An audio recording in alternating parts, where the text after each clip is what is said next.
If you have just moved to UK from India or you are currently packing your bags and you are probably excited about hitting the road, here's the reality check. Driving in UK is completely different ball game compared to back home. You are likely asking, can I drive in UK with my Indian license? The answer is yes. But there is a massive catch attached to it. It is strictly time based. And if you get it wrong, it doesn't mean just a slap on the wrist. We are talking about heavy fines up to £1,000, point on the license that you don't even have yet, or even getting your car seized by the police. Unlike some countries, you cannot just walk in and swap your Indian license to the British one. You will need to do it from scratch. And today, I am walking you through exactly what needs to be done without failing. Hello everyone, welcome back to my channel. If you are new here, we make life easier for immigrants and students settling in the UK. Navigating the DVLA, that's the Driving and Vehicle License Agency, can feel like a maze. Today we are going to cut through the bureaucratic noise and I'm going to explain the 12-month period rule, break down the cost so that you can budget it properly, and share the specific adjustment that need to be made so that you can pass the test. Because trust me, driving in London or Manchester is completely different than how you drive in Delhi and Mumbai. So let's get started.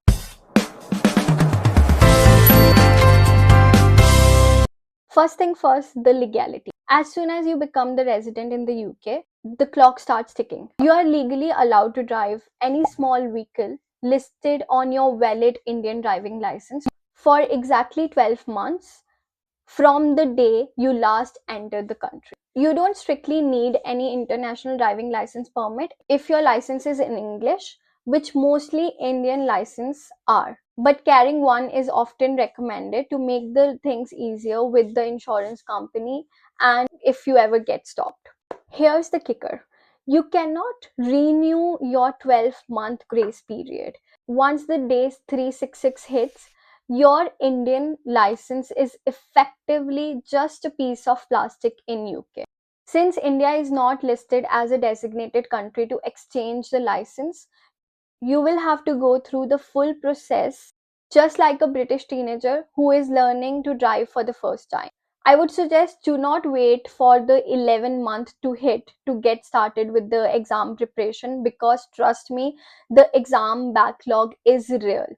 As soon as your year ends, you will officially be illegal to drive and you won't be able to drive till the grocery store as well.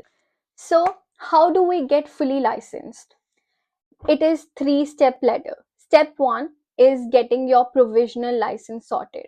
Even while you are driving on your Indian driving license, I would suggest you to apply for the provisional license as soon as you arrive the country.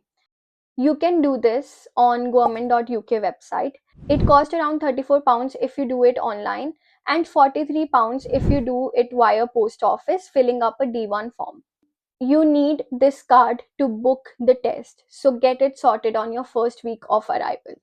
Now, step 2 is giving the theory test. Once you get your provisional license card on your post, you will need to book your theory test that will cost around £23. This isn't just a common sense, you will need to study. It's a 50 multiple choice question on highway code plus hazard precipitation test, where you will need to click a mouse when you see a hazard developing on a video. You will need to score 43 out of 50 on multiple choice questions and 44 out of 75 on a hazard question. Here's a tip. Download the official DSVA app. It's worth few pounds to practice. Step 3, the practical test. This is the big one. It cost around £62 on weekdays and £75 on weekends. Now here's the crucial detail about your status. During your first year, you can drive alone. But if you fail the test or if your 12-month period expires, you immediately shifts to a learner status. That means you will have to put a red L plate on your car, and you won't be able to drive alone anymore. You will need to have someone who can supervise you, who is over 21 and has held a driving license for over 3 years. You cannot drive on motorways as well. So you immediately become a dependent. That is why to clear a test before your 1 year period end is very important. Now, let's talk about why Indian experienced drivers fail the test in UK. It's not because you cannot handle the car, it's because you drive too naturally.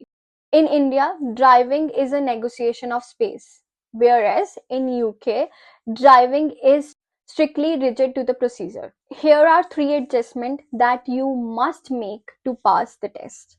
Number one is the mirror.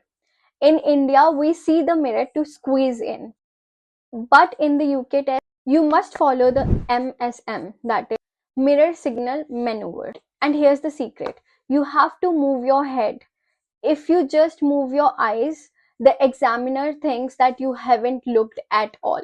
It feels theoretical, but you have to physically move your head to check the mirrors and the blind spots before every single action.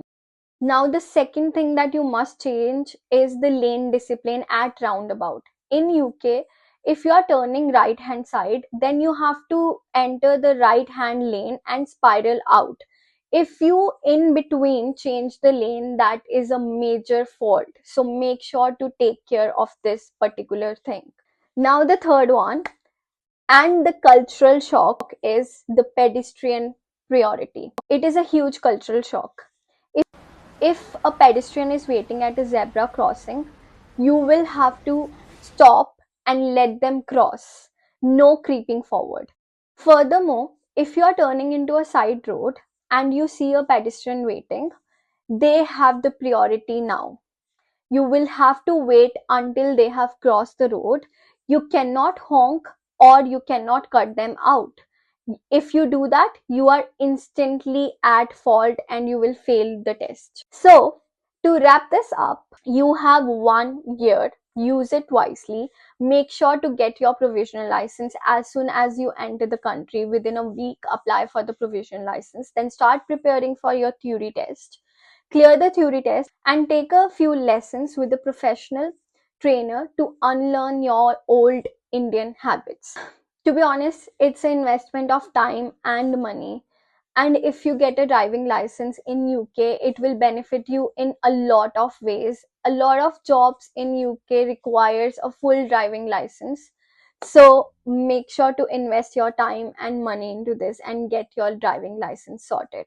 I hope this roadmap helped you to navigate the UK rules and regulation for a driving license. I hope you found this video helpful. If you did, please like, share and subscribe. And tell me in the comment down below, what is the biggest difference that you have noticed driving in UK and in India? I would love to hear your experience. Drive safe and I will see you in the next one. Till then, take care. Bye-bye.